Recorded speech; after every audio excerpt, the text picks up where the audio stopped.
Visakha central జైలులో గంజాయి మొక్క కనిపించిందని హోంశాఖ మంత్రి అనిత చెప్పడం రాజకీయంగా దుమారం రేపింది. స్మగ్లర్స్ ఉండాల్సిన జైలులో గంజాయి మొక్కలు పెంచితే వ్యవస్థల గురించి ఇంకా మాట్లాడాల్సిందేముందని సెటైర్స్ వేశారు మాజీ మంత్రి గుడివాడ అమర్నాథ్. జైలులో మొక్క పెంపకంలో ఎవరెవరి పాత్ర ఉందో తేల్చాలన్నారు.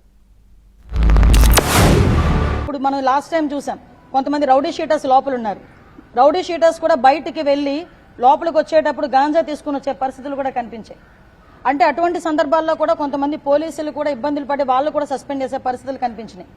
అంటే ఇటువంటి సందర్భాల్లో ఇంకా విషయం ఏంటంటే కొన్ని సందర్భాల్లో ఎంత వరకు అంటే ఇది లోపల ఒక చిన్న ప్లాంట్ కూడా కనిపించింది, గాంజా ప్లాంట్ కూడా కనిపించింది. చివరికి ఏ పరిస్థితి వచ్చిందంటే గంజాయికి సంబంధించినటువంటి దొంగలు ఉండాల్సిన సెంట్రల్ జైల్లో గంజాయి మొక్కలే పెంచుతున్నారంటే ఇంకేం చెప్తాం? ఇంక ఈ వ్యవస్థల గురించి ఏం మాట్లాడమంటారు నన్ను?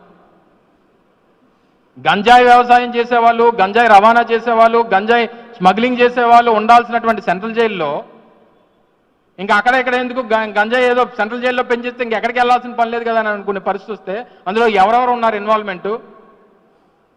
మంత్రి గారి దగ్గర నుంచి కింద ఉన్నటువంటి ఆ జైలు వార్డెన్ల వరకు ఉన్నారా? లేకపోతే ఖైదీలతో పాటు వీళ్ళు కూడా కొమ్మక్క అయిపోయారా? లేకపోతే వాళ్ళ పేషీల్లో జరుగుతున్నటువంటి పనులు చూసుకోలేక, లేకపోతే ఎక్కడి నుంచి ఎంతెంత వస్తున్నాయో లెక్క పెట్టుకోలేక సమయం సరిపోవట్లేదా?